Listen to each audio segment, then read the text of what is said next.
Today we're playing Pokemon Xenoverse. It's mostly known for being one of the most polished and creative fan games ever made. They even added their own sound typing, but don't worry, they balanced it out perfectly so that the entire type chart doesn't get thrown out of the window. They have one of the best stories I have ever witnessed in a Pokemon game, and I can't believe I waited this long to play. I know a lot of you are not a fan of fakemons, but the ones that they introduce here might as well have been in a real Pokemon game. Don't worry, you will love these. This game is so good and so big that they literally just brought out DLC for it. Their last ever update of Pokemon Xenoverse just went live a couple of weeks ago, so what better time to check out this game than now? Can we smash 10,000 likes for Pokemon Xenoverse? And if you're down there, don't forget to subscribe as well. And with all of that out of the way, let's check out probably the best fan game you'll ever see.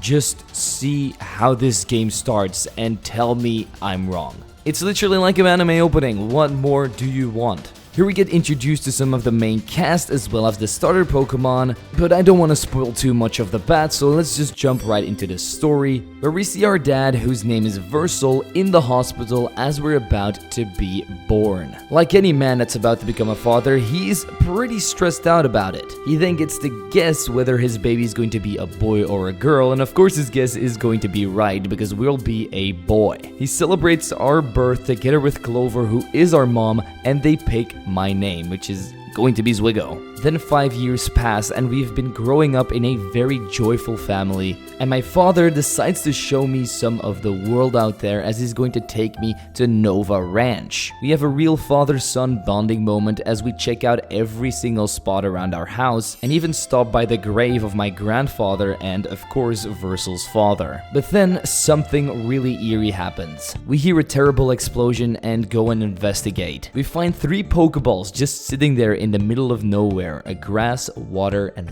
fire Pokemon. And my dad decides to let me choose one of them. Like, this is not suspicious at all. In my opinion, all of these 3 look great. You have Shyleon, the grass fairy type, Trishout, the fire and the mascot of the new sound typing, and lastly Shulong, a water dragon type. Probably the most overpowered of the 3, but not the one I'll be picking. I instead opted to go for Shyleon as he seems to be shrouded in mystery with the mask that he has on, and just the vibes that this little guy gives off. I knew this was going to be my starter from the very start. After picking my starter, my dad gets attacked by a man with a Tyranitar. And that's when we wake up in our room, because after all, it was just a nightmare, right? Pretty weird, because our Pokemon Shyleon is still here, and as we head downstairs to our mother, she says something very peculiar. It's my birthday today, and she mentions that it's really sad that my dad can't see me grow because he's always away for work. But then I decide to confront her with my father's attack that we just dreamed about. She's basically been keeping this from me for my entire life, because what happened that day at the ranch was actually real. My father was attacked and never came back. Of course, I'm really upset about this, and I tell my mom that I'm just going to go out there in the wide world and search for my father, because he has to be out there somewhere. She's obviously scared and doesn't want me to go, and sends me back to my room. Here I check out an older picture from me with my family and realize that we have to go anyway. So after talking it over with Shyleon, we decide to jump out of the window together and take on the wide world. We run into Nana, who basically just serves as the catching tutorial, giving you some Pokeballs and the opportunity to capture your very first Pokemon. My mom then knew that something was wrong and she came running for me, lashing out at me for being inobedient, but she's going to give me a chance. If I manage to beat her in a Pokemon battle, she will allow me to go and search for my dad. Luckily, she only had a Jigglypuff, so for me and Shyleon, this was an easy win. After battling, I also completed a challenge, which is another really cool feature about this game. There's a ton of challenges you can complete, so if you want 100% it, it's definitely going to take you a lot of hours. But for now, we're not going to focus on those too much, because our mom finally gave us permission to go and explore. And I found some of this region's Pokemon, like Yemen, that just looks like a fighting type Pikachu, Sparkle, which is really cool and would probably be better than Kilowatt Trail from Pokemon Scarlet and Violet. Once we're done checking out the local wildlife, we run into a dude with some glasses who's standing in front of a Pokemon den. You can complete these dens together with your Shyleon or whatever starter Pokemon you picked, and you can get some really great items from these, and they're a really fun minigame to complete on the side. And since you also have to complete every single one in the game, this gives you another goal to go for. In this particular den, I just had to avoid one Rattata to grab a free rare candy. Shortly after, we reach Hyperion City, and there's something crazy going on. Half of the town is on fire. We personally can't really do anything about this, and the town calls out for the name Aster. Suddenly, a blue-haired guy with a Suicune shows up and extinguishes all the flames. The ruckus calms down, and Aster comes up to me and explains that my father was actually his mentor. It's been ages since he's seen me because we have been locked up in the house all this time, and because of this long-lost bond that we share, he decides to invite me to go and hunt for this mysterious X-Pokemon that's been causing all of this trouble around town lately. These X-Pokemon come from another world called the Xenoverse, and they've been popping up all over the region lately. So he tells me to come to Stardust Beach. On my way there, I run into a couple more Pokemon like this rock and roll cat, and upon arriving, we see that Aster has actually cornered this little bomb-looking guy, and it's a Xenoverse Elekid. Instead of dealing with the little guy himself, he wants me to prove to him how useful I can be. These X-Pokemon can also not be captured with regular Pokeballs, that's why he created the Xeno Ball. The little Elekid then attacks me in a fit of rage, and the cool thing about these boss Pokemon is that they have 2 health bars, or sometimes even more than that. Once you're able to get it down to the last bar, you'll be able to capture it with your Xeno Ball. Upon capturing this little friendo, we see that it's actually a fire type, which is super cool because its counterpart is obviously Magby. Aster takes me back to his lab and informs me of the gym challenge, which we're obviously going to take on. After he leaves for a meeting that he's late for, we head on over to the first gym, which is a grass type leader. Before we challenge him though, I really want to talk about Xenoverse's gym designs because they are super creative. In the first gym, you have to enter one of 3 rooms and only one of them is correct. The other 2 will lead to a Trevenant that's protecting its territory and will literally just throw you out. I guess they're just protecting their habitat because otherwise Dunder Mifflin might make paper out of them. The gym battle itself was really easy with my fire type Elekid, but I also think that I have to mention that he has an X-Pokemon of his own, a grass type Spiritomb. One of the coolest things I've ever seen, and I wish it was real. I still had to put it back into the ground though. We get our badge, leave the gym, and Aster comes up to us again. This time we need to gather some intel for him. We need to head over to an island that's only accessible by boat. Luckily we have Mr. Briny that's going to bring us there. Don't know how he's still alive because this game seems a lot more modern than Ruby and Sapphire. On the island we just have to go and talk to some guy that's retired from researching on the Xeno Ball, and once that's done we head back to Aster's lab. We bring back the Xeno Ball research that this guy gave us, but he just says that it's a simple Xeno Ball and nothing has even changed to it. He seems pretty mad that they've been wasting all of the money that they gave to this experiment on just their vacation on that island. But we managed to complete our job, so he gives me a free Pokewez. Now what's a Pokewez, you may ask? It's an invention that's not even on the market yet. We're one of the beta testers. And it's like an advanced Pokegear because you can access your town map, Pokedex, achievements, and a new HM service from there. The HM service is super cool because it's going to display a hologram which is then going to break or surf or cut anything in your path. Don't know how it works, but I'm a big fan. With that out of the way, we can head over to our next destination together with, I guess this is supposed to be Drake, captaining a ship?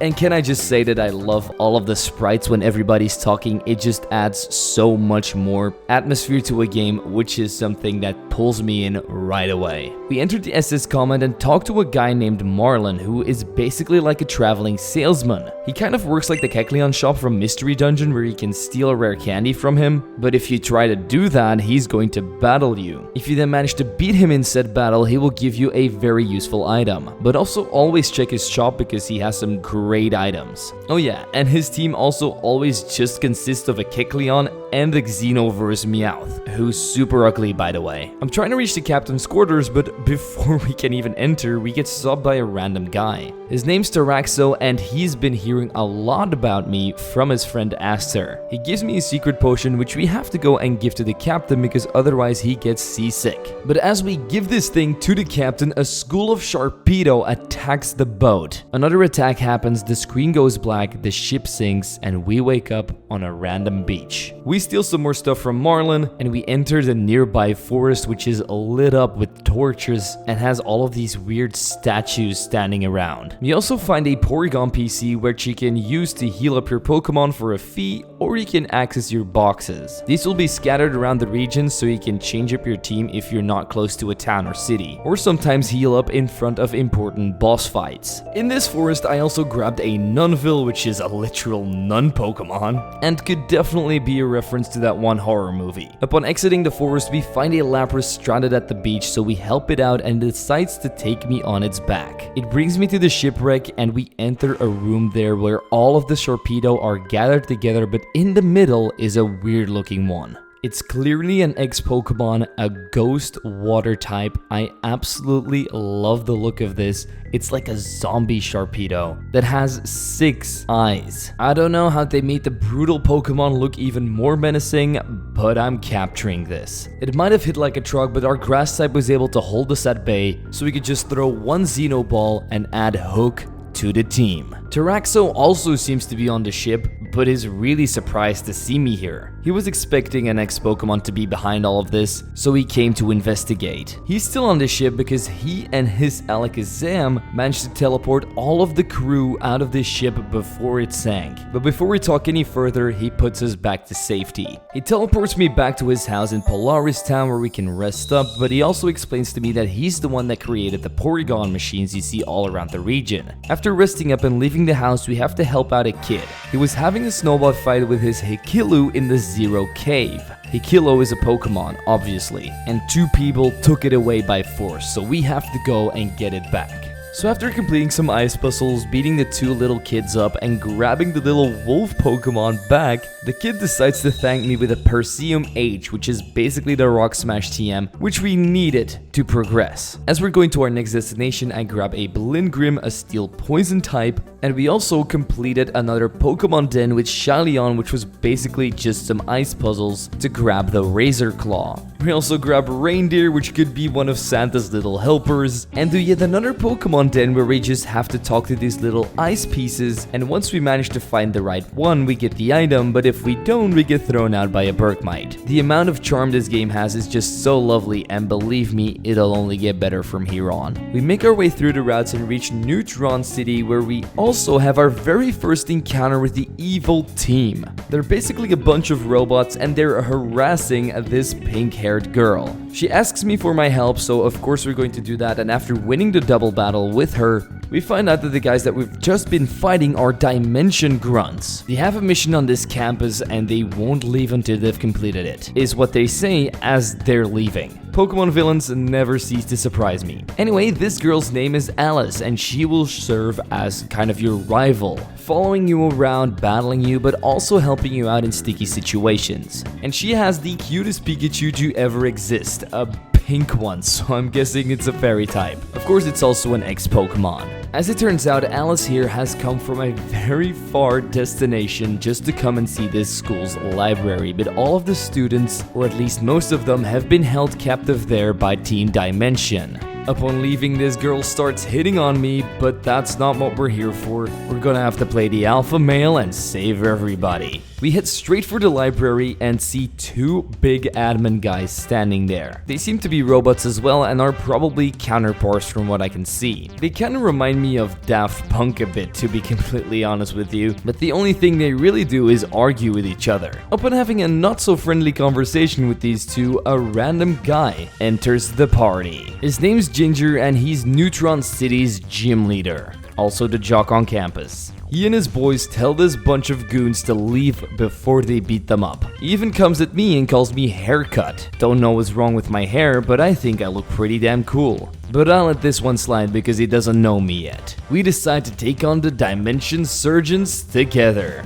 Their names? A and B. One of them has a shiny poniard while the other one has a regular one, but they are using some kind of technology because we can't seem to do any damage to them, causing us to lose the battle. They send up their poniard to attack me and Ginger. This could be the end for us, but just as we're about to be demolished, a red light shines from me, and Ginger says the day the plate is taken away, the Chosen One alongside a sacred Pokemon will awaken the red energy, becoming a bastion of hope. Could it be? Oh yeah, it could be. We're the Chosen One. We check our bag and our odd earrings channel the red energy from the terrestrial plate, giving us the terrestrial ring which we have to give to our starter in order to put him into his next stage. That's right, in this game your starter doesn't evolve, he just changes into even stronger forms by giving him the items he needs. So now he's turned into this cool little grass ninja guy. With this terrestrial evolution, we can easily beat the two Poniard without any problem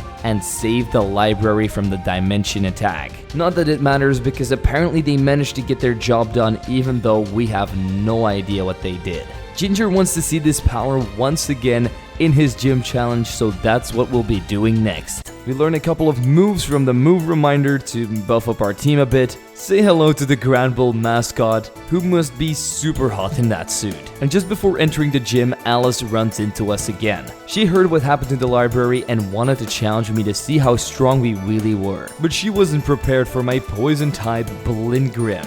We take down her electric owl and oversized pink rat, no problemo. She gives us some last words of encouragement and will be cheering me on throughout my gym challenge. And this gym challenge was pretty cool as well. You have to find keys in lockers which will open doors to next classroom. In this classroom you have to fight a teacher, and if you manage to defeat them you will move on. Eventually we reach Ginger, but before we can battle him we have to beat up his two bodyguards, which, let's be honest, is no problem for a dude like me. He's actually super excited to fight me because he's also a fighting type specialist, as he leads off with a Passimian. Reindeer was all we needed to take down this Passimian and his next Pokemon Hawlucha, but then his ace comes out, a Pyukumuku. But not just a regular Pyukumuku, one that's been hitting the gym big time. This definitely makes it one of the most ridiculous and funniest Pokemon I've seen out there. Normal Pyukumuku is already goofy, but this thing definitely takes it to the next level. We don't really need too much to take this Pyukumuku down though, my starter just disarming voiced it, and we gain our second gym badge easy as that. With the match badge in hand, we leave the gym and Ginger starts talking to me again. His father and Aster have developed a specific vehicle for Pokemon trainers. Let me guess.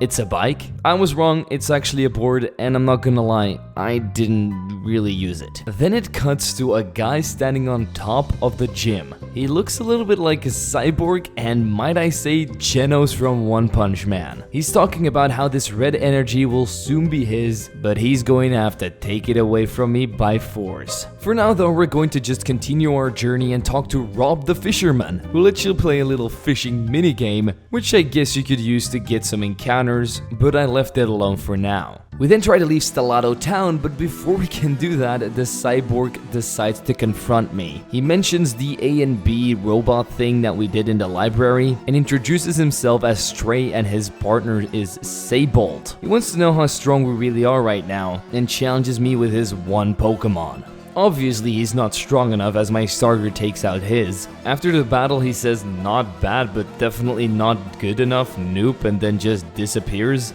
Weird guy, but I kind of like his vibe. We have to go through a swamp next, and if you don't watch out, your entire party will be poisoned. That's right, this route is polluted, so we can't stay in the water for too long. This feature definitely keeps you on your toes at all times, but can definitely get annoying if they use it too much. We then reach a snowy patch with 3 people bound to trees. Once again, something that could come straight out of some kind of horror movie. As we try to save the people, we see some glowing eyes in the forest. Starburst, and they come at us. It's a Xenoverse Galvantula, an ice bug type that I'll happily add to my team, but this was really giving me the creeps because I hate spiders, as I've mentioned in every single video that the spider is in. I'm still a big fan of this thing's design though. After capturing it and helping out the people, we get some free items from them and then run into a Gigachu? How many Pikachu clones are in this game? At least they're not as lame as the Dene though. No time to waste, we head straight to the next city and go to the Milky Way Gym,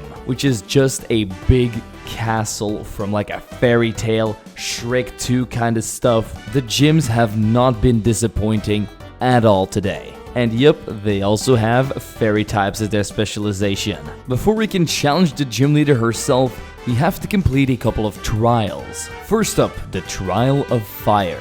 First, the princess complains about her cream puffs being eaten by herself, by the way. We also see one of the bad guys sitting in the public. And then the screen turns red and a Dragalisk straight up attacks me. Just a Dragalisk? Not that strong. We move on to the next thing. This gives us the golden cup, but we can't move on to the next trial yet. First, we have to go and grab the fishing rod. On my way over there though, I grabbed an Excalibur, a rock fairy type that looks pretty cool, and I bet that I personally can't pull that thing out of it. I also captured one of those stupid Meowths for myself, and a Coink, a regular normal type that kinda serves as this game's Chansey because he gives a ton of XP. We do the fishing game once again, and I had no idea I actually had to get to the bottom to open up a chest. Rob will then give you money as well as his fishing rods, and then we head back to the castle to do the second trial. It's just another fishing game and we got to the bottom no problem, because I have 99 fishing on RuneScape. So we fish up the golden spoon and that's our second trial done. The third one is pretty easy, you just have to traverse through a grass maze, fight some knights and the butler at the end, and then we get to challenge Miss Stupid Head right here. She had a pretty good team for this point in the game, a Mimikyu that got killed pretty quickly, but her second one, Slurpuff, managed to take out 5 of my team members until Hook came out and finally ended its reign of carnage. Her last Pokemon is an X-Smeargle, but that is no problemo for my Sarpedo. We just Shadow Force twice and show her that we have the superior X-Pokemon. After the battle, she even has an epiphany, or however you say that word. She can't allow herself to act this childish anymore and will fulfill her role as a gym leader. So with a sugar badge in hand, we go back on our merry way. In a nearby cave, I found a mascot, which is, I guess, the mascot Pokemon, but I don't get the reference here. My ex-Elekid evolved into an ex-Electabuzz, which now resembles Magmar even more.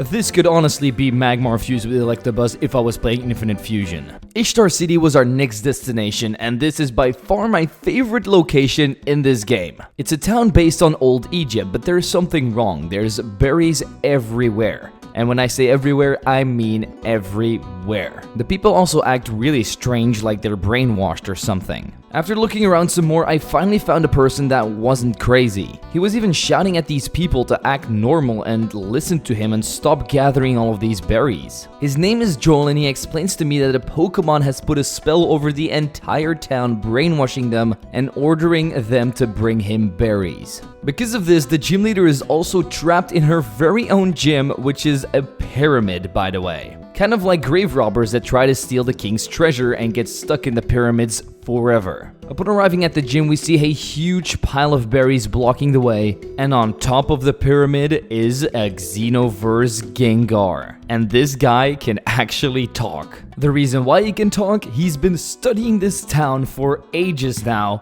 and learned the human language. Then once the time was right, he hypnotized everybody and became the king. He sends his guards on me, but after defeating them, he comes down himself in this menacing and angry way. He's a dragon psychic type and has 3 health bars, and he can't be captured. Luckily for me, we still have an abundance of fairy type moves, and besides that, our team is pretty well built against him, so without much trouble, we knock the king out of his pyramid. He says we might have won this battle, but the war isn't over yet, so I guess we'll be seeing more of him. He takes all of his berries with him, and all the townspeople get unhypnotized too, and the gym leader is finally free. Her name is Nufar, and she's also the queen of Ishtar City. After resting up for a bit, we meet up with the princess once again, and she has a mission for me. We have to go to Sunflare Canyon, because an ex-Pokemon has been causing havoc there for the past few days. She encountered it herself, but it was too strong for her to even take on, so she's sending me instead. We ourselves are definitely scared of this ex-Pokemon, but we don't have to worry because her grandfather,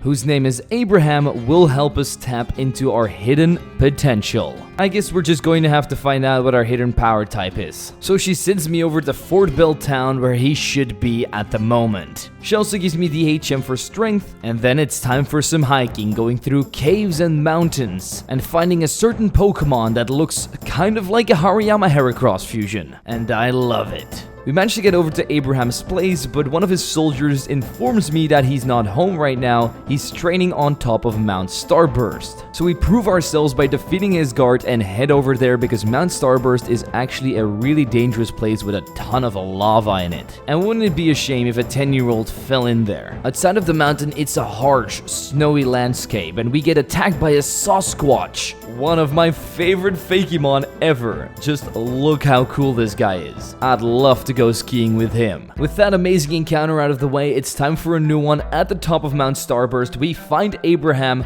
with his Shyleon, a dragon type evolution of Eevee. So evolution enthusiast, go crazy in the comments. After talking to him, he gets pretty mad that we're interrupting his training, but after explaining that the princess has sent us here, he gets pretty helpful. He explains to me that he's a Cardinal, and there is 3 other Cardinals as well who protect the region. So I'm guessing they are kind of like the Elite Four. He's also more than 500 years old, and I need this guy's daily routine because he's by far the most badass man I've ever met. He was also a friend of my father's, and he's been really sad since he's disappeared. He goes on about how my father was a scientist and had this amazing lab with all of these great people helping him out, but his biggest achievement by far was discovering X-Pokemon. He also had a really cool friend named Victor that helped him out with everything and was basically his lifetime partner in the lab, but then one day, their vision of X-Pokemon split up because one of them wanted to experiment on them while Victor didn't. And since then, my father really didn't enjoy working in the lab anymore. But Victor then made his very own program to try and seal the X-Pokemon forever. And you guessed it, Victor is the brains behind Team Dimension. He's probably the one that made my father disappear, so we have to go and find him. He then asks me to follow him to the Zenith Cave, which is one of the 4 Xeno gates of this region. And now comes an entire lore study because we have to understand everything that's happening. Billions of years ago, the universe was ruled by a majestic and powerful Pokemon named Vacuum. I guess Dyson really outdid themselves on this one. It's as big as a planet and its body burns like a star. This creature, however, was split in 2 halves, a light and a dark one. Because of this split, galaxies, stars, and planets were generated. And the dark half's name was Dragalisk, and the light half was named Luxflon. They ruled the Earth together, but to maintain balance between them, there were 3 elemental guardians, which are the starter Pokemon Shyleon, Trishout, and Shulong. Dragalisk, however, banished these 3 Pokemon to Luxflon's domain, which is Earth, and the Xenoverse that we've been talking about is Dragalisk's as a domain. Dragalisk, however, was not satisfied with what he got and wanted to take over Luxflon's light domain. Luckily, this legendary Pokemon, together with the 3 starters, was able to fend off the attack of the Dark one, but it was able to steal some of this light's energy, which it used to create soldiers under its will. These are the X-Pokemon that we've been seeing pop up everywhere. Dragalisk kept on attacking the Earth, but eventually it got banished to the Xenoverse, where it remains until today. But sometimes it's able to pop through again and attack, causing space-time ripples where the X-Pokemon come through. That was definitely a lot to take in, a little bit generic, but I get it. Once Abraham's speech is over, he takes me to the top of the mountain, the real top of the mountain, where we have to obtain a power that goes far beyond the one I currently possess. He takes me to a pool of terrestrial energy. This terrestrial energy is Luxflawn itself trying to patch the rifts between this world and the Xenoverse world. So he says a couple of old phrases, a path opens up, and we get thrown into the Xenoverse. Here we meet the alter form of ourselves. That's right, an evil version of me lives in the Xenoverse. He's been raised here and has no family, no friends, and is basically the opposite of me. He's been watching my life every single day and is super jealous and wants everything I have. He will try to beat me in a Pokemon battle right here, and if he manages to do so, we swap places and he will be the one defeating Team Dimension and saving my father. Of course, that's not something we're going to let happen. So we beat up his red, evil Shyleon with our very own superior one. Once that battle is over, he doesn't understand how he managed to lose. Why do we have everything that he hasn't? But instead of finishing him off right here and now, we let him live, and he says he's going to be living in my shadow, and if my hatred overpowers me, he will take over. He then disappears and we pick up two items, the Xenoverse Ring and the Xenoverse Core. Because this particular realm is about to collapse, we go back to our own Earth and give the ring to our Shyleon to turn him into this beautiful, awesome looking snake. I love this thing. I'm so happy I picked it as my starter. Abraham now mentions that it's become more primal and vicious like the actual Xenoverse, and when we try to get our Pokemon back, there seems to be a problem. It can't handle this new blue energy. So we try to put it back in its basic form, but it manages to escape. We track it down, but the ex-Gengar shows up. And because Shyleon is now an ex-Pokemon, it's part of the Xenoverse army, so Gengar sends it to attack me. Because it's blinded by rage, it doesn't see that I'm its friend anymore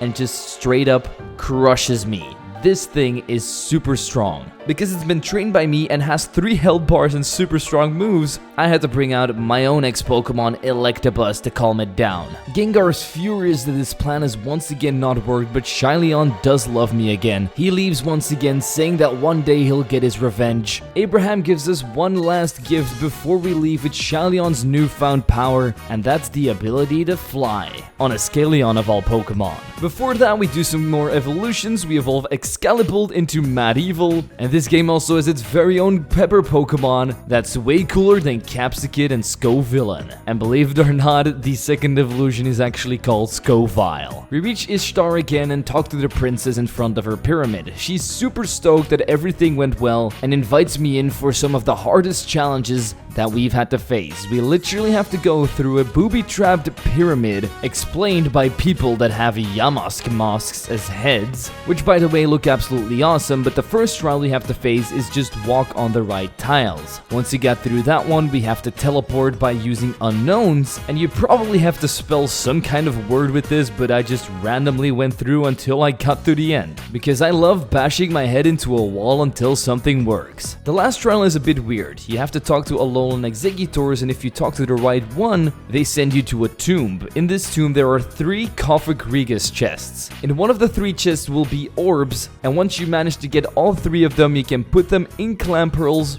to open up the path to the gym leader. Well, she is a water type gym leader, and my starter just got a big time buff, so I just swept through her. She did have a couple of really cool Pokemon, like a Xenoverse Koffagrigus that could definitely be used as a flask in a desert, and a Honshin, which is this region's Gyarados, but not only that, it's based on those dragons you see flying around Chinese festivals, and I personally think that design is super clever. As a reward, we get the title badge, and we have to go to Sunflare Canyon to check out that ex-Pokemon. First, we evolve our ugly Meowth into a future-seeing Persage. That got even uglier, by the way. And then we run into an ex-Ponyta, super cute. I'm pretty sure this thing is a flying type, but upon approaching it, an ex-Rapidash comes along trying to protect its baby. And this thing was an absolute pain to deal with, because it kept on using Roost, like 3 health bars aren't enough already. Eventually I just put a couple of rock types on the team, and that took care of it. I do have to say that this is one of the most majestic Pokemon that we've seen so far. Once the battle's over, the pair flees because the cyborg guy is once again here to scold at me. He tells me that Team Dimension is in this canyon right now looking for that X Pokemon,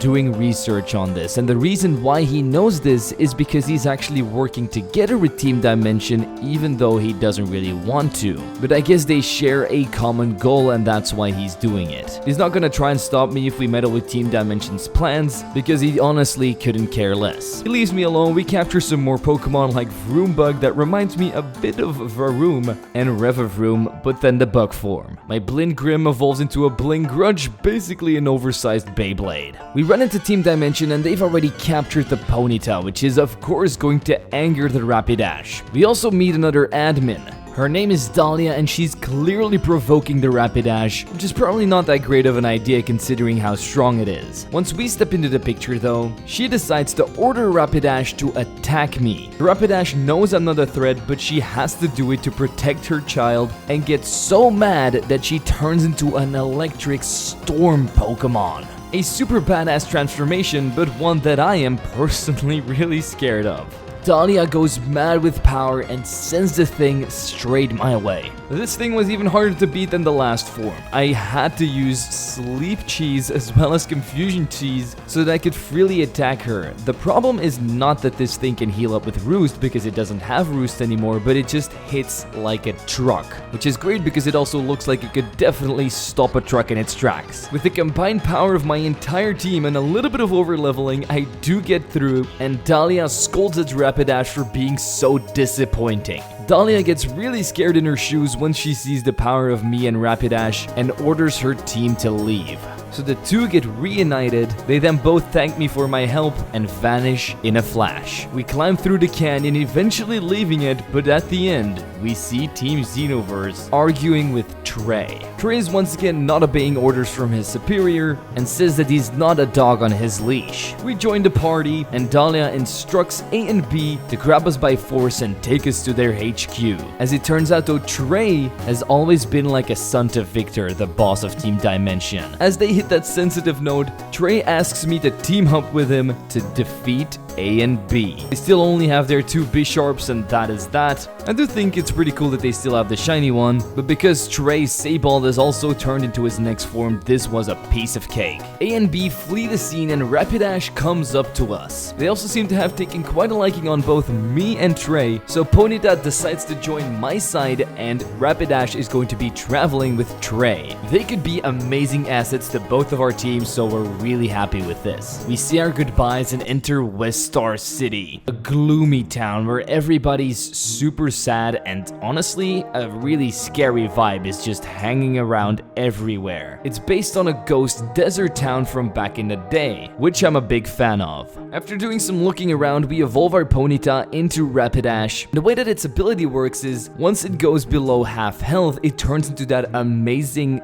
thundercloud form we saw earlier, and that's what we want. We also found some pretty cool characters like a guy with a sombrero and a Team Dimension grunt blocking the gym. On the outskirts of town, we find an abandoned saloon and a blue-haired lady standing in front of it. She seems to be doing some scouting here. Her name's Minta and she works for Geist, which stands for Ghost Emergency and Ignition Suppression Team. So she's part of the Scooby-Doo gang, or Ghostbusters. She also mentions that Team Dimension has taken over some parts of the city, so she brings me back to her headquarters to meet the team and put all of our brains together to make a plan. Before finding our way over there, I grab a couple more Pokemon, like a Chickaboo, and I think this has the potential to turn into something really cool. It's a ground dark type, and I'll definitely try to add this to the team later. We also go to the local graveyard where we meet up with Woody from Toy Story, who's a cowboy here. And inside this town's Pokemon Tower, I also grab a Scarachno, another ghost psychic type. We then go to the guy's headquarters. We get some more information about the team, like they're firefighters by day, but they do Geist by night. They have gotten a ton of achievements for all of their work, which was pretty astonishing to see.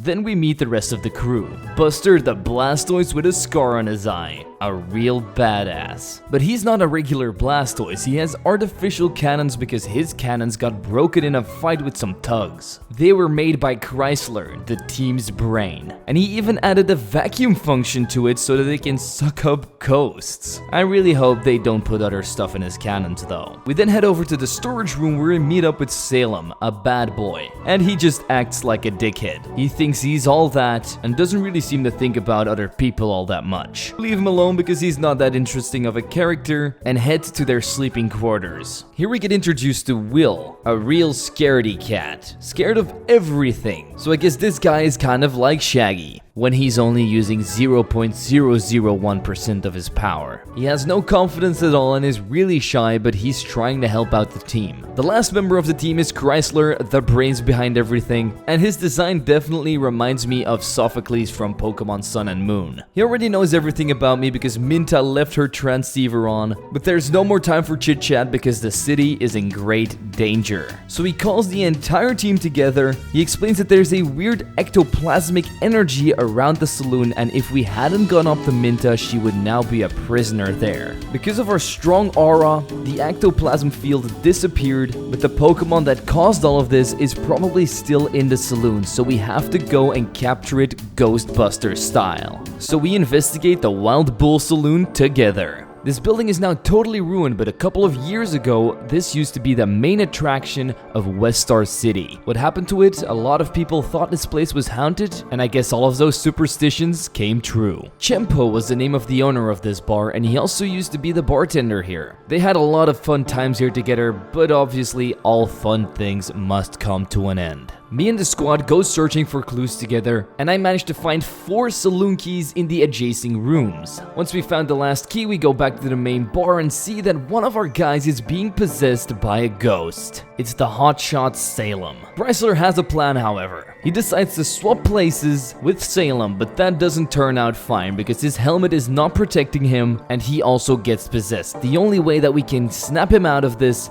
is by defeating him in a Pokemon battle. All of his Pokemon were either electric or steel types, which were really easy for me to beat, and then he comes back to his senses. The entire team thanks me for helping out, but we aren't done yet. We have to go further into the saloon and find the cause of all this. The next room is definitely creepy. The entire way is blocked off by candles and barrels, so I have to walk all the way around. But once I do so, I see a possessed Salem once again. After talking to him, he just straight up disappears and the screen turns red. We do that again, but this time the screen turns blue. I then see 6 possessed Salem standing on top of the stage, and then the ghost starts talking to me through his body. He says that he's a puppet master and can easily take control of other people's bodies. His name is Hanghead, a Pokemon that has resided in the saloon for a long time now. But his main goal is taking over my body, which he hasn't been able to do. So for now, he'll take Salem. He also lays out Salem's deepest desires to me. Tough guy shtick is just an act because the only thing he really wants to do is help out his companions. We both throw out our Pokemon, I defeat his Charmeleon and Houndoom no problem, and Salem comes back to his senses. He's too weak to move and tells me to go and make that bastard pay, so that's what we're gonna do. But first, to make our Shyleon small again and put him into another Pokemon den to get a shadow update. I'm pretty sure this is used to evolve certain Pokemon, so I'll definitely take it. But the Puppet Master isn't done playing with us. Now we enter the Bull Arena where Will has been taken over. He wants to play hide and seek with this character. Why does this game have so many horror movie references? After fighting him a couple of times though, he once again goes on to explain Will's backstory and how he really feels inside. He's always been a scared kid and he really wanted to go and follow in his dad's footsteps, which he hasn't been able to do because he's still a coward and basically afraid of everything. Hanghead then says that he wants to take over this body and blend into society, but we can't let that happen, so we beat up his weak-ass Pokemon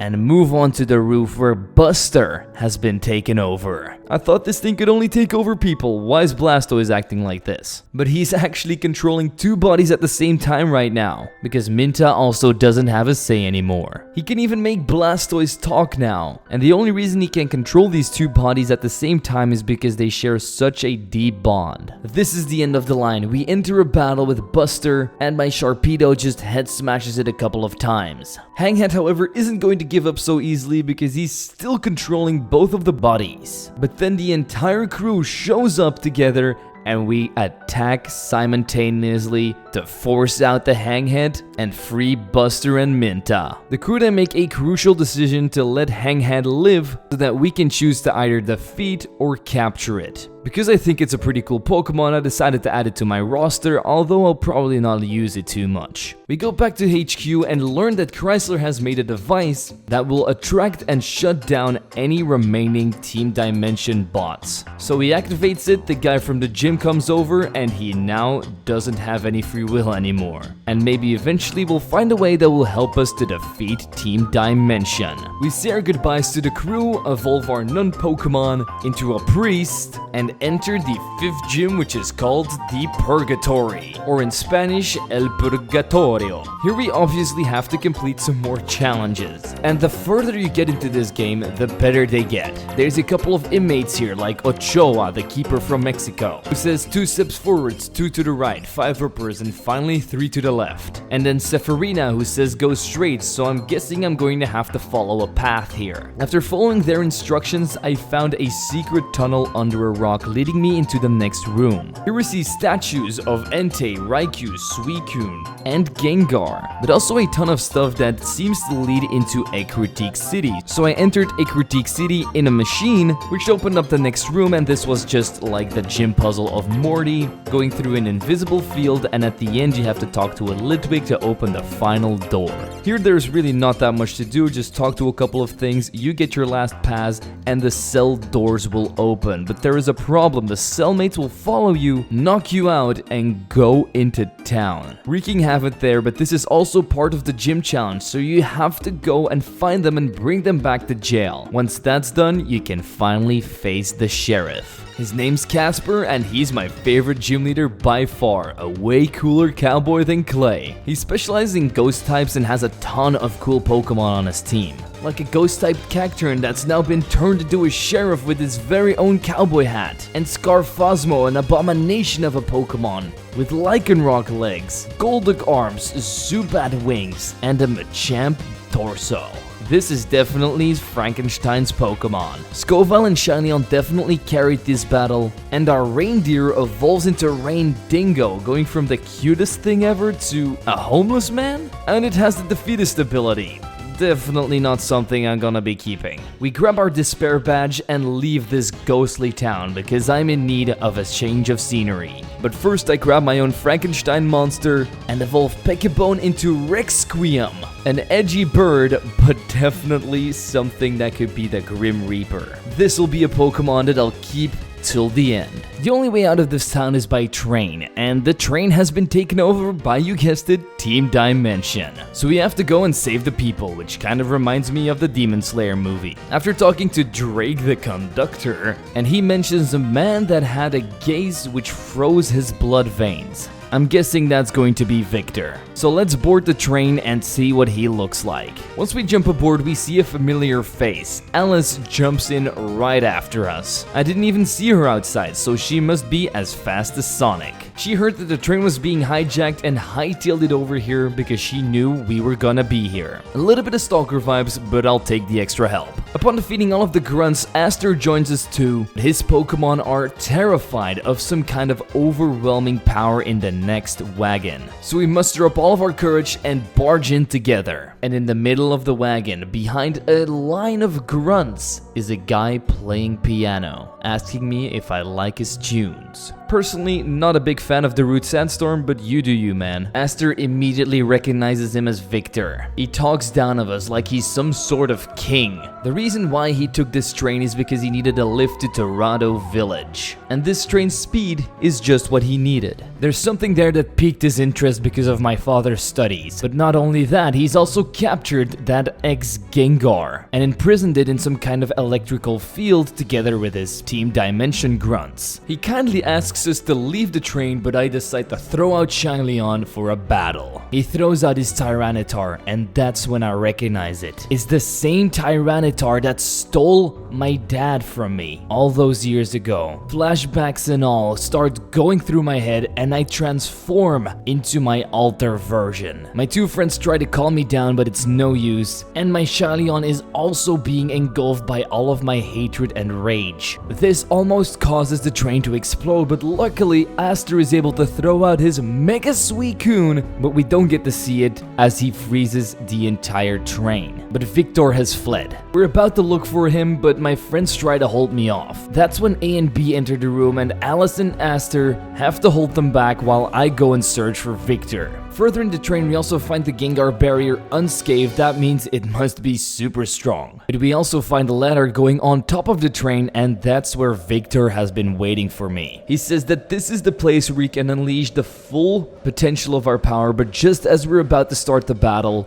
Dahlia shows up out of nowhere and says to Victor that he shouldn't waste his energy on a small little pest and that she will do it herself because she has a bone to pick with me. Her team was weaker than some of the grunts I fought. The only notable thing was a Scoville, and that went down to my very own Scoville. So with that disappointing battle, Victor orders her to step aside because she's nothing but a hindrance. His Tyranitar then transforms because they've been doing experiments on it, and this is the most menacing bug I have ever laid eyes on. They managed to create this abomination with the power born from an X gene. He says au revoir, attacks me with his Tyranitar, and the screen turns white. I roam around this weird thing that I'm pretty sure was heaven, until I meet my alter form here once again. And this appears to be a middle dimension available only to those who possess energies. No idea what that means. And I'm not gonna lie, this conversation led to basically nothing. He just said we're not strong enough to beat Victor, and I might be free of my hatred right now, but eventually he'll come back to take control of my body. And then we wake up again with Aster and Alice by my side. Everybody seems to be okay, but after the explosion we all got thrown off the train into this very spot we're standing right now. But the Gengar that they captured is also here. Aster wants to bring this Gengar back with him to the lab to do some research on it to see what it's really capable of, but we have a different plan. We decide to shock it with Pikachu and free it from its prison. Aster and Alice are really shocked that this thing can talk, and Gengar asks what just happened. We try to get Gengar on our side to explain some more about the Xenoverse, but he decides to just leave us alone because he's a king and we're just subordinates. After that, we really don't have any reason to stay here, so me and the crew split up again as we have to go to the next city. On our way over there, I captured a Kiddoon and evolved it into my very own Hanshin, which I'm very happy with. Our adventure leads us to Hyperion City next, the city of music. We get greeted by a gym guy once we enter town, and apparently all of the big events have been cancelled, including the gym challenge, because tomorrow there will be a big event that's being hosted by somebody called Wallace's daddy. I don't really want to meet Wallace's dad, to be completely honest with you, but he seems to be a very well-known musician around this part of the region, and he'll be performing his new song in the middle of town. The reason the gym challenge is closed is because this guy is also the gym leader, so I guess we're going to have to pick up a nice concert before we can do some more battling, which I don't mind at all. This guy decides to give me a tour of the city as well, and our last stop was going to be the gym. Upon entering, we meet Sebastian, the gym leader's assistant and right-hand man. There's a big dinner going on right now, and we can help ourselves to anything free of charge. But there's one suspicious thing here. There weren't supposed to be any cupcakes, and they brought them anyway. Even though these things could be poisoned, everybody just digs in anyway, except for us. Once the big fancy dinner is over, this guy decides to bring me to his house where we can rest up for the next day in order to prepare for the concert. He definitely needs to clean his room though. The next day, everybody's gathered in the middle of the city to see this guy's concert. But right when he's hyping everybody up and he's about to start his song, everybody leaves while vomiting. So Wallace thinks everybody hates his new song, but we know that it's actually because of those cupcakes that everybody ate yesterday. After explaining everything to him, he turns out to be a very nice guy actually. So we go to the gym together, but upon arriving there, we see a gigantic X-Pokemon standing above the building like it's King Kong. And it's a Slurpuff as well, which is known for making desserts, so this guy must be behind everything. Nobody has any idea why it's this huge though. All we know is that we have to get it out of town so the concert can go on.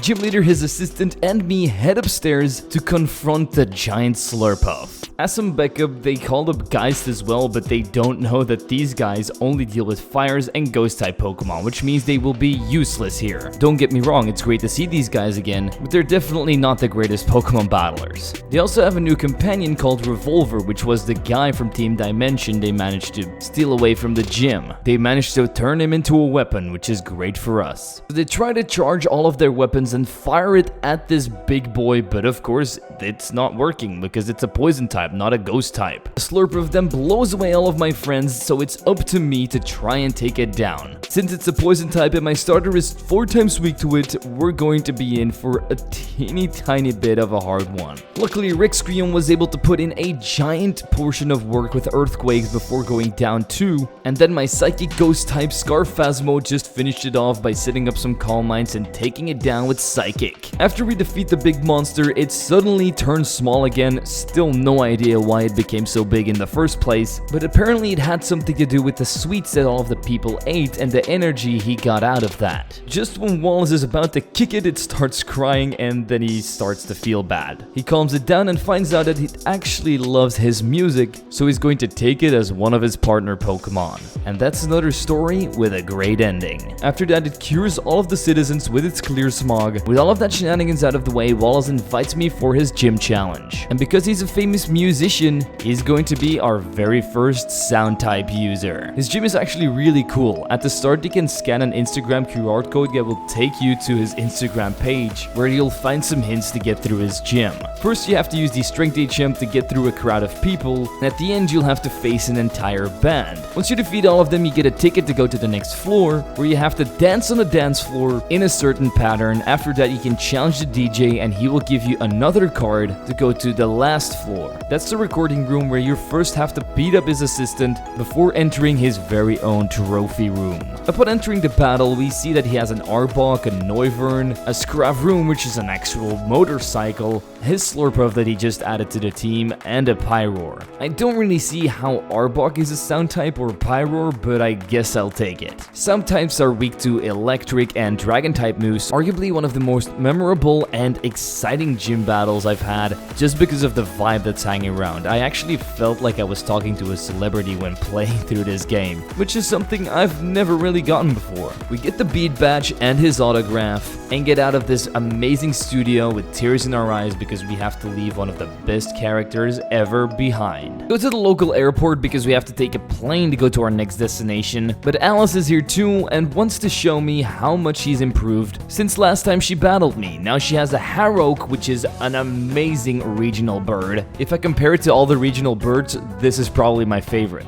Nothing else really notable on our team except for a crying Root. We say goodbye to Alice, take our plane, and arrive in the jungle that Victor was searching for as well. Our path is blocked by water and we don't have the Surf HM yet. That's when a mysterious kid jumps out of a tree and ambushes me. He also has a Decidueye and is wearing a costume that seems to be of some kind of tribe. He also has a mischievous plan because he says to himself, maybe I can work with him to spite Daddy. So I definitely don't trust him. He asks me if I'm lost and I say that I need to get to Dorado Village. So he calls a shiny Feraligatr to his side who can always help me to cross this specific body of water. He then leaves together with his Decidueye and says that his name is Ruta. We cross the water and reach our destination. And I wasn't wrong about the tribe thing. This town is full of people that have never been in a regular civilization, which I don't mind at all because sometimes a breath of fresh air is what you need. I love walking around this little town and seeing what their culture is about. They have tons of cool temples and gardens, and I got so indulged in their culture that I almost forgot why we're here. We need to look for Team Dimension. Before entering a temple, we see that the little guy Ruta has been making some trouble. He's stolen the main chief's HM. He takes me away because otherwise we might get suspected of the robbery, and we talk a bit further. He elaborates on who he is. He's actually the son of the village chief, the Cardinal Chua. We've already met one of the Cardinals before, Abraham, and this is the second one we'll meet. The reason why he stole this HM is because he wants the attention of his dad, because the only thing he does is his job at the Shyleon temple, never leaving any time to play with his son, so he feels very lonely. He does have the zwiggojr by his side, who he's obviously had since he was a Rowlet. He tells me that we should go with him to the Shyleon temple to prove our innocence and gives me the HM for cut. So we ride on Fraligator's back again, but the temple is being guarded by 2 sentinels. So me and Ruta defeat them in a Pokemon battle to get past them, but they also say that the temple is in grave danger, and that's when Ruta goes crazy because he doesn't want anything happening to his dad, so we have to get to the temple as fast as possible. But Ruta breaks down in front of it, being really sad that he was about to lie to his father about the cut HM, so we decide to calm him down and cheer him up by going into the temple with him and saving his father. Inside the temple, a couple of trials awaited us. First, we just have to find out which temple shines at the right time, and then given the right combination to get a blue Shyleon mask, we need to do a minigame with Shyleon to grab an old miracle seed from a Venusaur, put that miracle seed inside a spot in the wall to get the green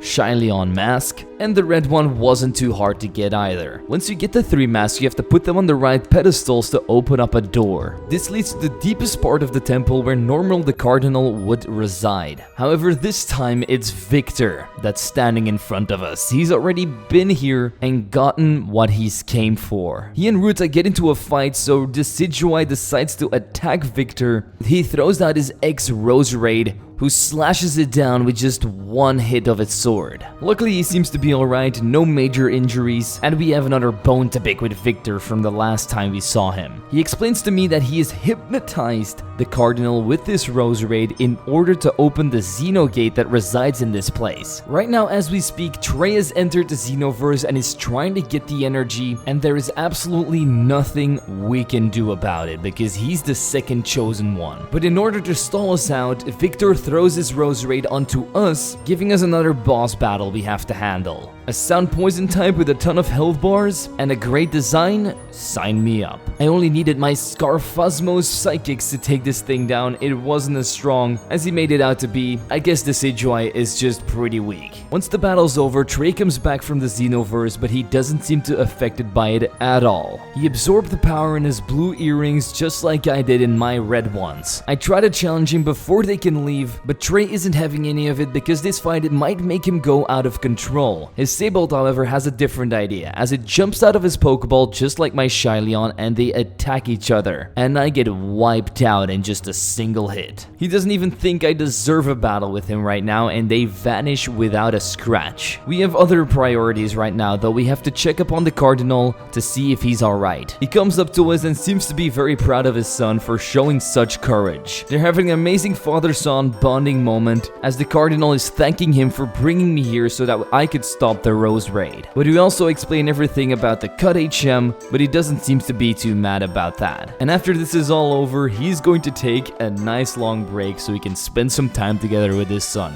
Beautiful. Oh yeah, and his name's Chua. We don't really want to talk right here because the father has gotten really hungry from being under hypnosis. I always get hungry, so I get him. We go back to the village and have a big feast so we can talk about everything. Here he tells me that there are 4 Xeno gates. 2 of them have now been drained, one by me and one by Trey. The one in Barillis town is still intact, and then there's one more that only the Cardinals know the location from. But he says Trey could mean a lot of trouble for us all because he seems to be totally consumed by the darkness. The people that harness these energies, however, have to ultimately fight each other. So we're going to have a showdown with the cyborg. Sounds like a One Punch Man episode to me. He tells me that we can do it and don't have to fear anything because he fully trusts us. I'm really starting to like this man, and with these kind words, he sends me over to Vega City. So we leave the village and head straight over there. Vega City also reminds me of that one ROM hack Pokemon Vega, but I'm pretty sure it has nothing to do with it. Before doing anything else, I head over to the beach because I love chilling, and because there's a Lapras here that gives me the Surf HM. It also seems to be the same Lapras that helped me out at the start of the game with that Shipwreck, so it's nice seeing this buddy again. It try to explore the water for the first time, but my path gets blocked by 2 chilling members of the evil team. I guess even robots need to chill out sometimes. I then head back to Vega City and heard that there was a local circus in town. Upon entering, I found out that this is the 7th gym, but something seems to be off because we're the entertainment. After beating up some circus freaks like a fire breather, a strongman, and a gymnast, we get to face the leader. And it's a familiar face, alright. I don't know how this happened, but Gengar took over a gym. I guess once again because he also did it in Egypt. To be honest with you, he actually fits perfect in this gym because he's a clown himself. He didn't really do anything wrong though. The gym leader has just been missing for a couple of days, so he took his spot and stole a couple of fire-type Pokemon that he's going to attack me with right now. He's obviously still salty from the last time we beat him. But the same happens right now because we're facing Gym Leader Gengar and he only has an Incineroar and a female Pyroar that are no match for me. After suffering another defeat, Gengar gets mad, but then the real Gym Leader comes back once again. And her name is Henna, which is pretty cool because it's a reference to those henna tattoos that you can get that aren't permanent. Gengar vanishes in thin air once again because the Gym Leader was about to give it another beatdown. As it turns out, Gengar made an entire mess of the circus, so before we can actually get our gym badge, she's going to clean up the circus so we can come back the next day and challenge her. Upon stepping out of the circus, a man named Sun comes up to me. I wonder if you pick a girl, a woman named Moon will come up to you. That would be pretty cool. He knows we've been hunting for gym badges and has something for me. But before he's going to give it to me, we have to beat his grandchild, which is Henna, and then we have to go to an old abandoned gym. So instead of waiting a day, I just entered the Sunshine Circus yet again.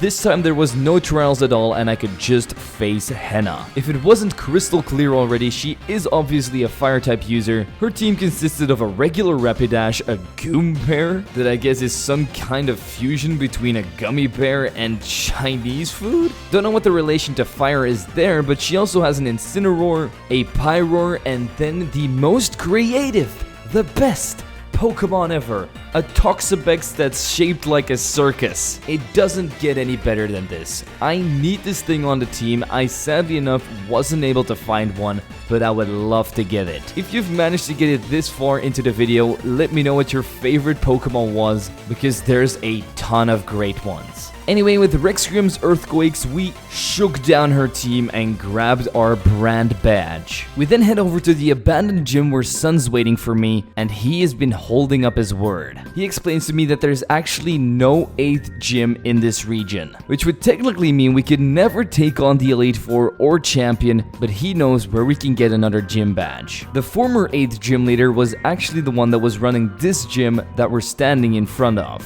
but he has disappeared without a trace. But he knows where we can find him. We're about to travel to Kanto to see how he's doing. He gives me a plane ticket, we take the first plane and jump right on. There's not too much you can explore in Kanto, only Vermilion City, and with that, I probably already spoiled who we're going to be seeing. But first we evolve our Electabuzz not into an Electivire, but into an Electaburst, and this thing is hella OP with a special attack stat that jumps through the roof. We head on over to the Vermilion City gym. The cut tree is still there, but this time the gym is also abandoned. But upon entering, we don't have to do the normal puzzle that's here because it's not working anymore. But the gym leader is still here. Lieutenant Surge has grown very old, but is still alive and technically still a gym leader. He knows that we've been looking for him. He knows we need his gym badge. He explains to me that he's long left his duties in Vega City,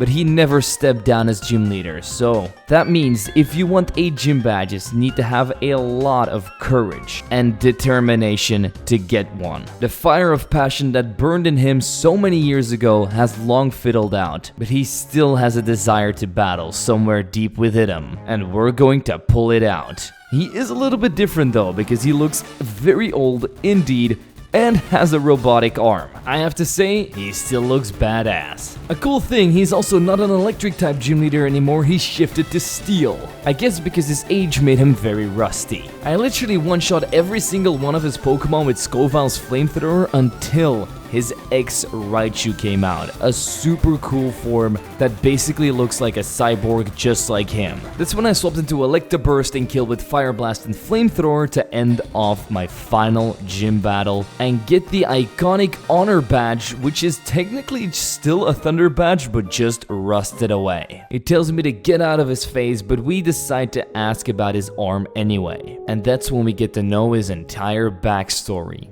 Years ago, he was serving within Team Rocket. He had legions of grunts under his command and everyone knew him as the terrible Lieutenant Surge. He was working for a man with a very high esteem, Giovanni. It was all running like a dream until a brat about my age screwed everything up.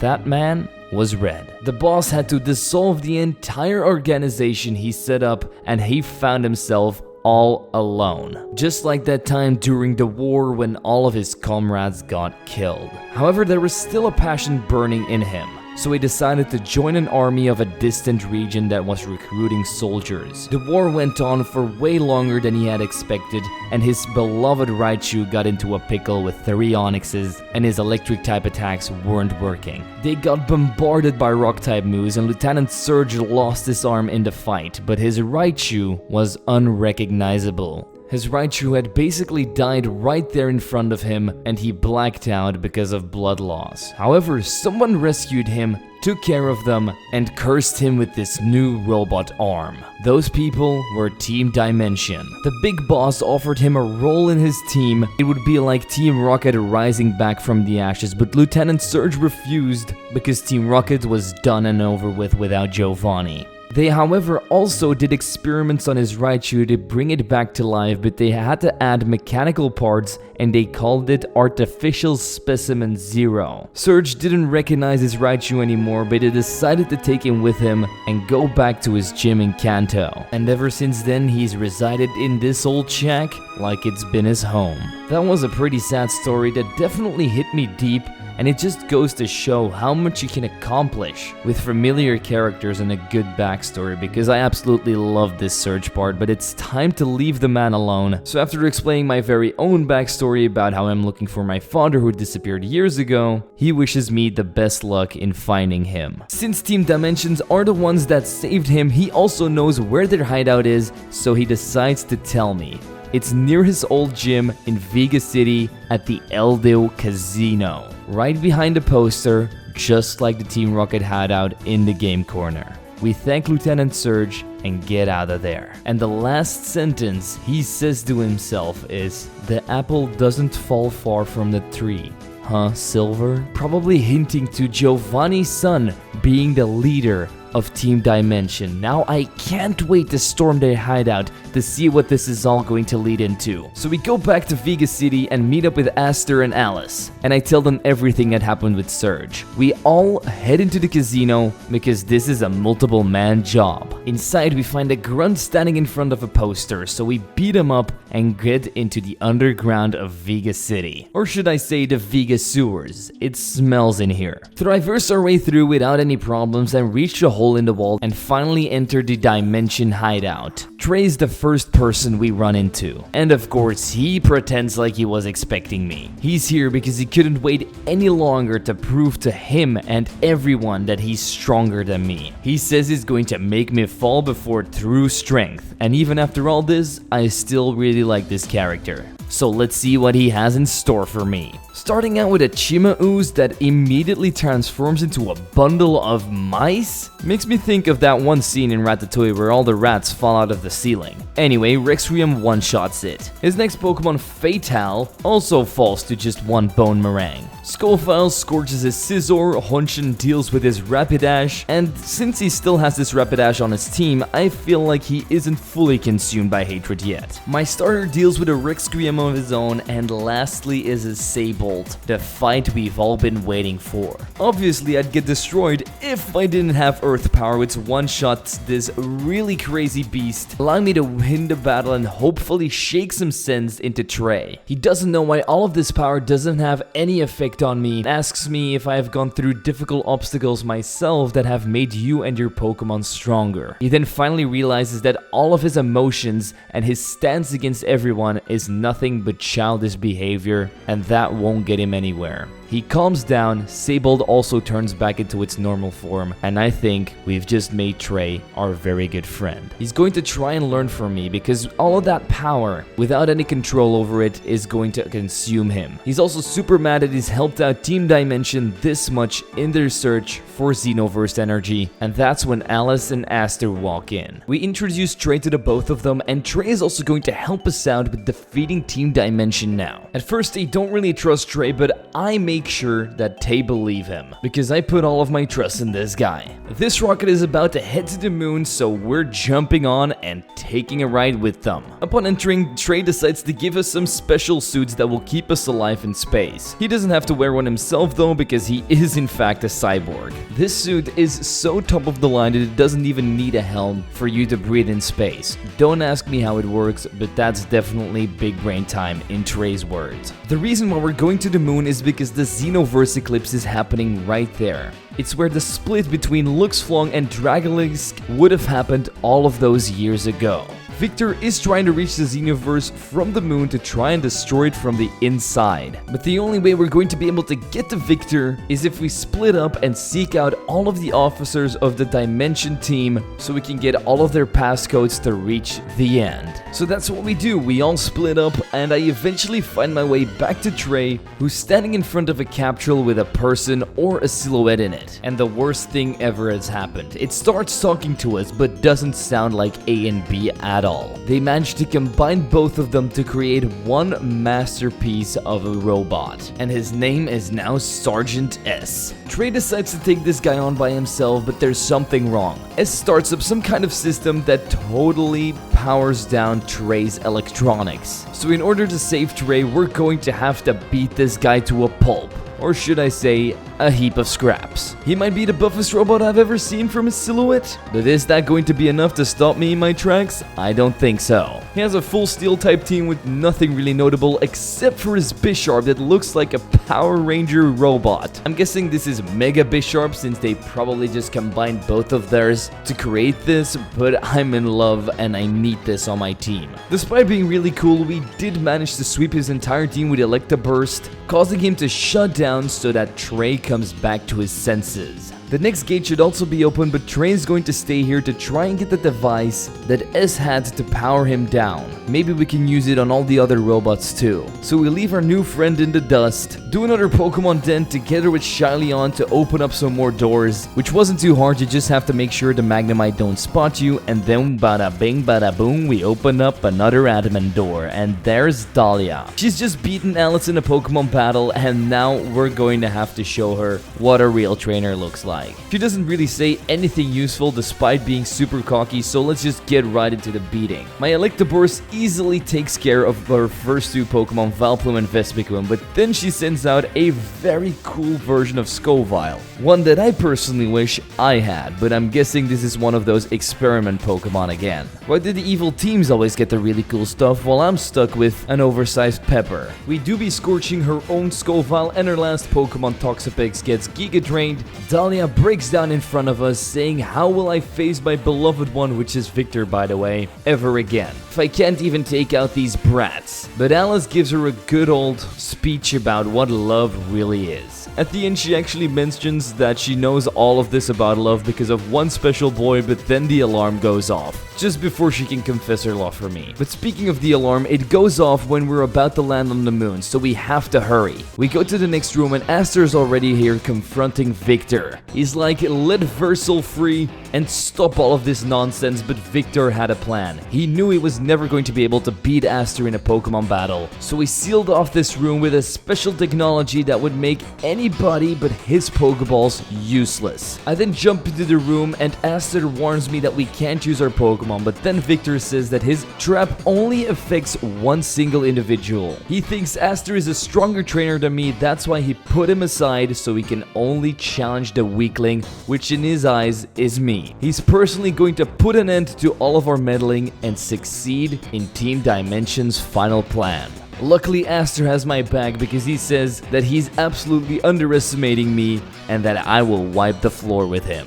thanks for the support, buddy. Now let's put an end to Victor's evil schemes that might not seem so evil because he's about to close the Xenoverse, which sounds like a good thing, but let's do it anyway. He starts out with a Cricketune, a bug sound type, so we outrage it with Honshin. Next up is his ex-Tyranitar, who is able to take down my Rexquium, but doesn't stand a chance against my Thunderbolting Electabuzz. Malamar and Hypno also go down easily, but his last Pokemon is something I've never seen before, an Igorgian, which might actually be this region's pseudo-legendary, and I do have to say, it looks like Medusa, and I kinda like it. It takes down Electabuzz with a single Draco Meteor, but I bring in Shyleon, use 2 Moonblast because it's a dragon type, and finish off Victor. He says that he should have anticipated this, and Aster demands that he brings this to my father. He now has no foot to stand on, and obeys us, and we follow him to where my father should be. The deepest chamber of this ship, and only Victor has the code to this door. So we order him to open it, and Aster is super excited to see his old friend, and I, of course, after all of these years, to see my father again. Once we enter though, we see our father standing at the window, looking out at the moon and then looking into my eyes. Me and Aster are both shocked because he doesn't seem to be in a distressed situation. He actually seems to enjoy being here. And that's when he goes on to explain. What we see here in front of our eyes is nothing but the pure and simple truth. He's the commander of Team Dimension. He's behind it all. Aster lashes out in a rage, saying that we've faced the world. He's left his son, he's left everyone he loved just to go behind this one stupid dream. But Versil is not about to just lay down and take this beating. No, there's a reason behind everything, and we of course deserve an explanation. First, he goes on to explain that his name Versil is nothing but a pseudonym. It's not his real name.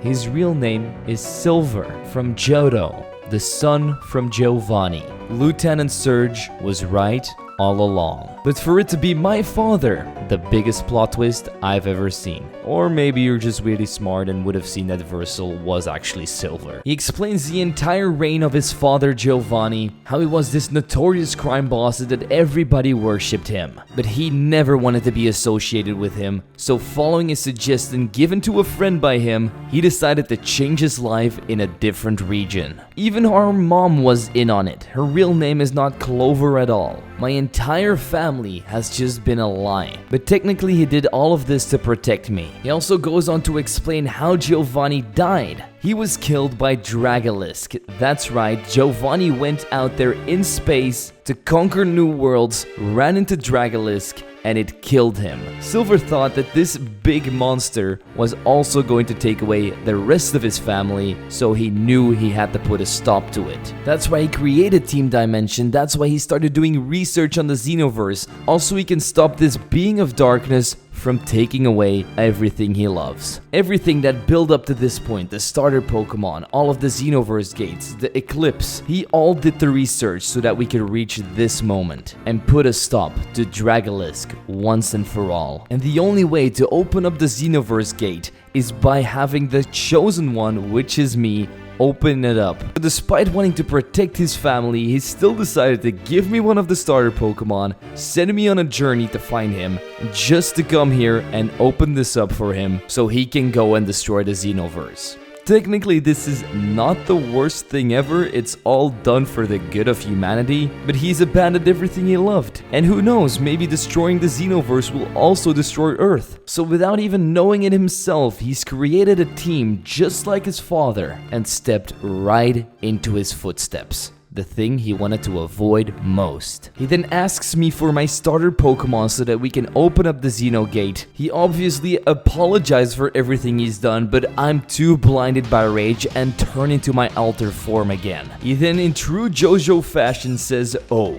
you approaching me? Very well." And that's where we have to fight our own father, and he won't be holding back. I absolutely loved seeing his team, Crobat, Fraligator, Entei. He's had all of those boys since his childhood days in Johto. But he also has a Rexquium and finally a Mega Weavile. which was kind of underwhelming looking. Not a big fan of that one. My Electabuzz does what Electabuzz does best though, sweeping through everything, electrocuting and burning everything in its path. Once the battle's over, I take over again, the alter form is gone, but my father isn't done yet. He explains the story of Trey and how he was supposed to clash with me all along, and the winner of our battle would have been the true chosen one. How bad of a father is he? He doesn't even put 100% into his own son. Aster then says that all of his schemes are over, but Silver still has an ace up his sleeve.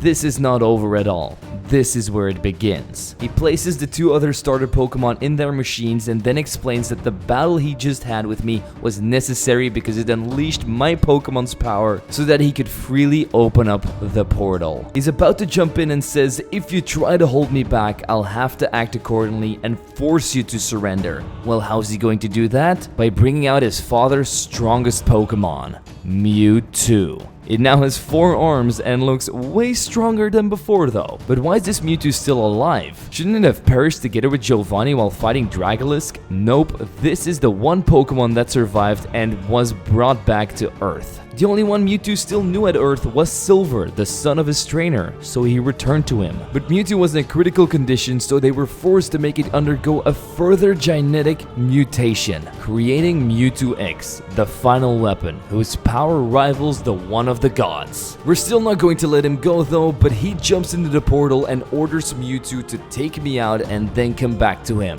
So me and Aster have no choice but take this thing on before we can go and save my dad. Another menacing anime shot later, and we get into the battle with Mewtwo X. Not the mega one though.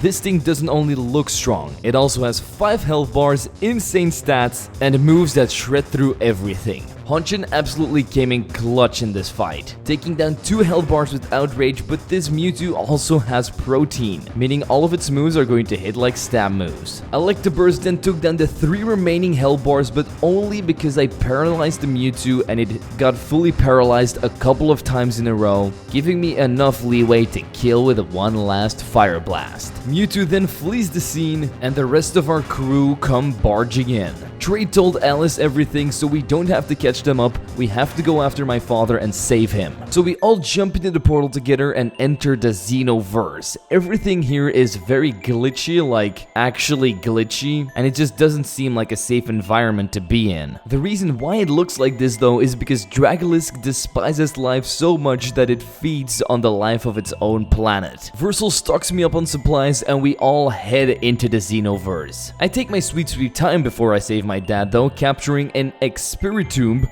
an X-Roselia, the X-Cacnea, as well as an X-Smeargle. Eventually we do catch up to our father, but he leaves the cave just before us. He doesn't hear our screams of help and Gengar then shows up out of nowhere, saying that we'll all get destroyed by Dragalisk sooner rather than later. He also mentions that our very own lord, the one that's actually good, is not going to be able to help us because 4 guys are wreaking havoc on Earth and we have no idea what this guy's talking about. He vanishes again and we finally get to meet Dragalisk. We go up to my father who's standing in front of the big lizard, and I do have to mention that this thing embodies evil perfectly. It looks super cool. My father's having its showdown with it, saying how many restless nights of sleep he's had because of it. He asks how many worlds and people that it has killed, but of course the thing doesn't answer, and then Aster jumps in saying that my father is obviously not strong enough to take this down, but Dragalisk goes and attacks anyway, but we jump in front of our father to save him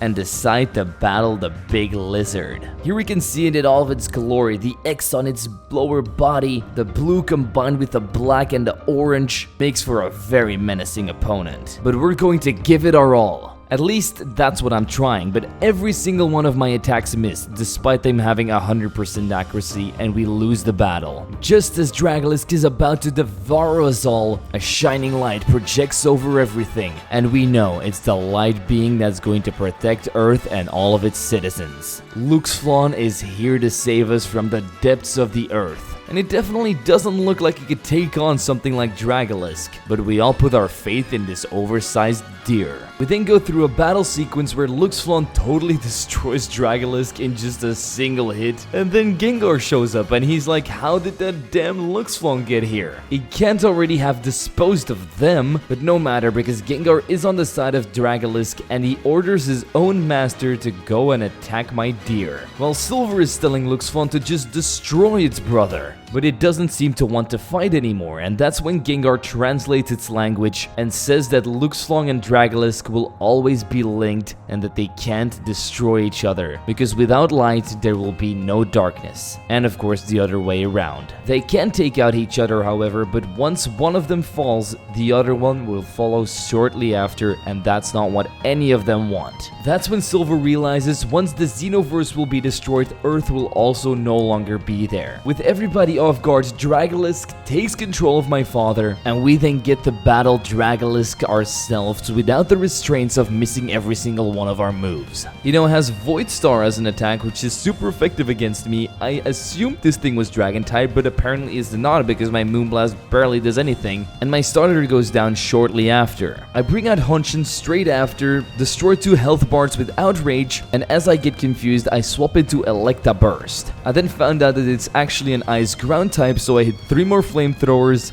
bada bing, bada boom, and the big Dark Lord is destroyed. But that's actually not the case. The only thing I did was free my father from its curse. My father apologizes for making this grand mistake, and then both of the legendaries disappear and create a big ball in the sky. Gengar explains to us that if we don't destroy this ball, the universe would end as a whole. Reality would no longer exist, so we have to attack it with all of our might to try and take it down. So we use all of our Pokemon, but to no avail, it's not enough. So Aster orders me to take my father and get ourselves out of here. But Luxflon's spirit then shows up and speaks to me individually. He says only the Chosen One will be able to restore the lost harmony between light and dark by using the power of the brightest star to shine a light where darkness has taken over. And that's when all of the energy turns into a ball with 2 sides, a red and a blue one. Gengar screams that this is all our fault, we shouldn't have messed with all of these forces, they were too big for us. And Silver says,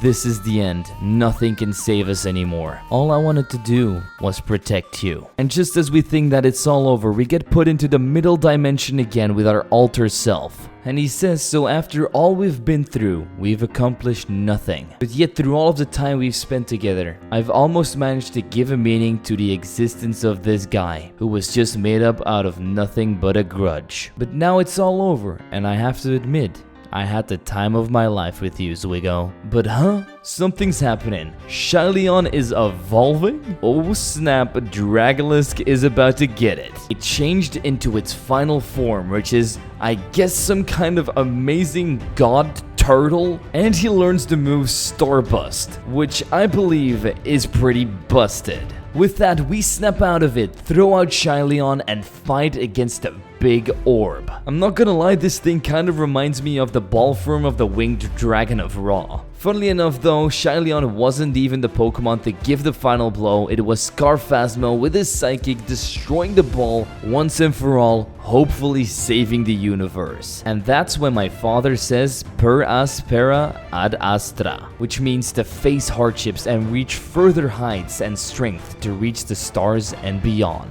Which is also the slogan of Pokemon Xenoverse, by the way. Dragalisk and Luxflon split yet again, but Dragalisk isn't done yet. It's going crazy and is willing to destroy anything in its path, even at the cost of its own planet. Luckily, Luxflon was able to generate one last portal before it died, which is going to bring us back to Earth. Aster, Ellis, and Gengar jump straight in, but me, my dad, and Trey stay a bit longer because Trey knows why he's been made. He is in fact a human bomb. So he tells both me and my father to return back to Earth because we both have families, but he only has a bond with Seybold. meaning that his life has basically no meaning. So he says to go back to the earth so that he can take on this monster by blowing himself up with it. My father still tries to win him over by saying that all of this lies in the past now and that my family will be more than glad to welcome him. But Trey has made up his mind. He's not coming back with us. He wants to do this sacrifice, but he holds nothing against us. After all, my father saved him from certain death. He also tells me that he has suppressed his humanity for years, thinking it was nothing but a hindrance. But we managed to make him recognize the importance of teamwork and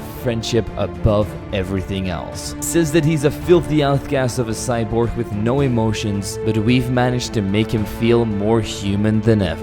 I still try to change his mind by saying we can take on this monster together in a double battle, and he's like, we've always been really good with double battles, am I right? Let's do this. But just before we're about to jump into it, he throws me in the portal saying I have to be the one to survive, and that's where the portal closes and Trey is left behind. This was one of the saddest moments ever. Like, I actually felt really down after this because I had a bond with Trey and now he's just gone. Upon arriving back to Earth though, my father starts crying. He must have also loved Trey like his very own son, since he managed to save him and probably raised him all this time too. But we also have to be aware of our surroundings because we have no idea where we are. A man then comes up to us and tells me that we're in the holy land of the Welkin Falls, which is the last Xeno gate. Luckily for us, he's a Cardinal and his name is Peyote. His job is to keep an eagle eye on these lands and gives us a big relief by saying that the planet is safe. We're also a bit concerned about Luxflon because we thought it sacrificed itself by opening up that portal, but Peyote says that he's probably alright. Peyote then explains what happened here on Earth. 4 creatures came through the Xeno gates right as we went through to the Xenoverse. Luxflon trusted the Cardinals that they would be able to deal with these 4 threats and headed straight our way. Luckily, they were able to handle it, and they also mentioned Peyote's grandpa, whose name is Matuka. A lot of years ago, he had a vision that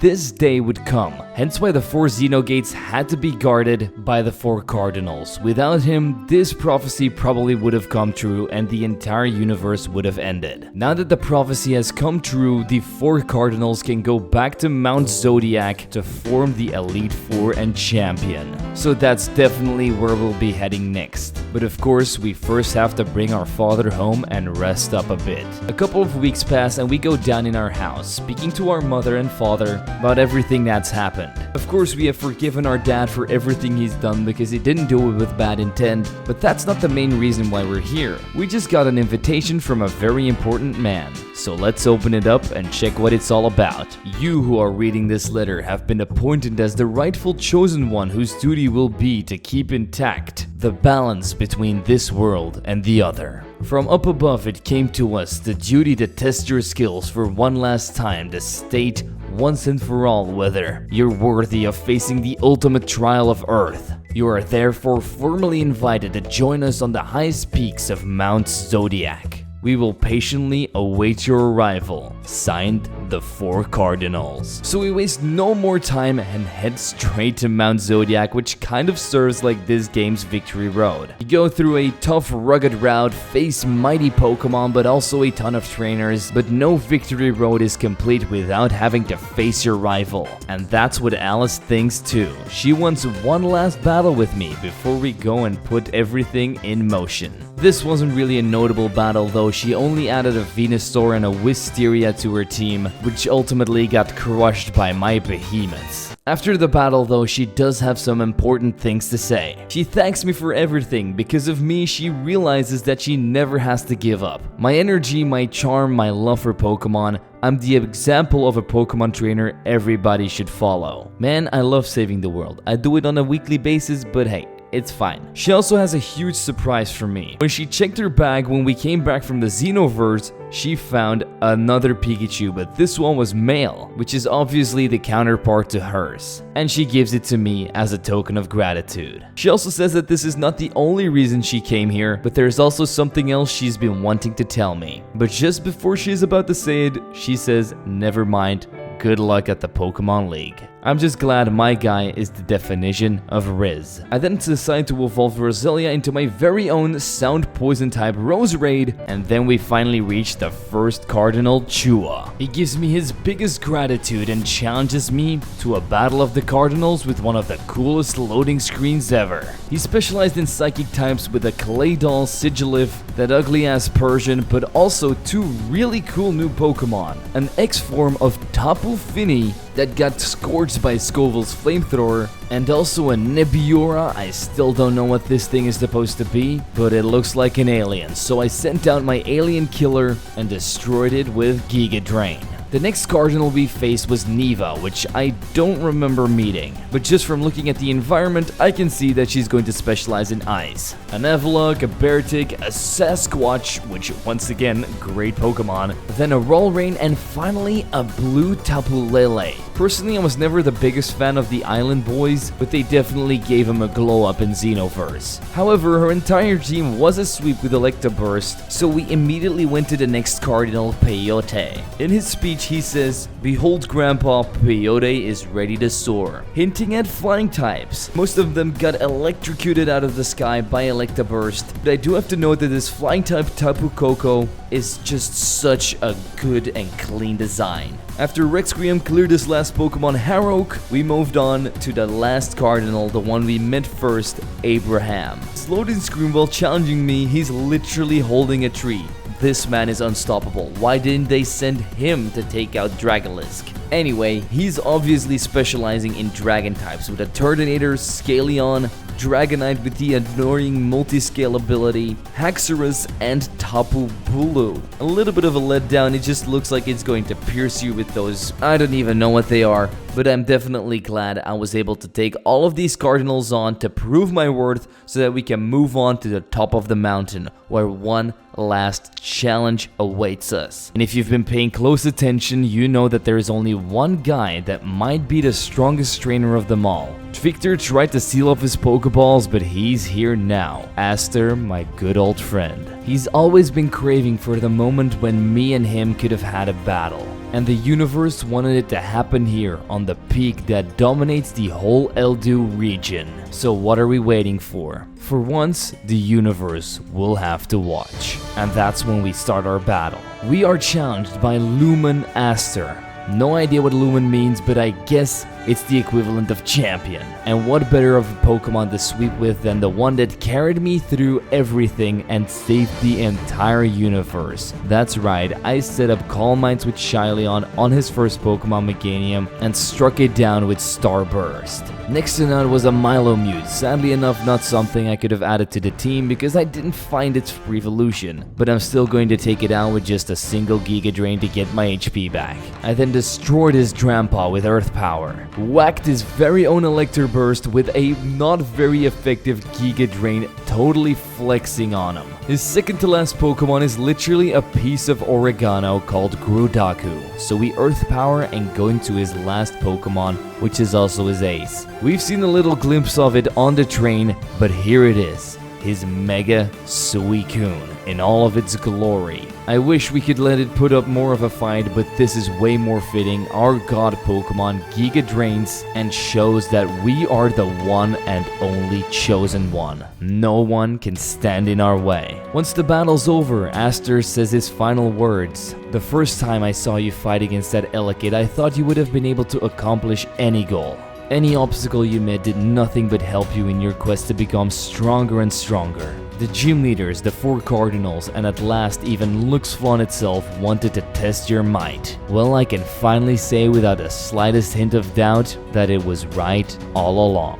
You really are worthy of the title of Chosen One." We look through the beautiful sky together one last time, and he says the words, "Everything you went through, may it be good or bad, molded you into what you are now. The brightest star in the entire sky. Per aspera ad astra."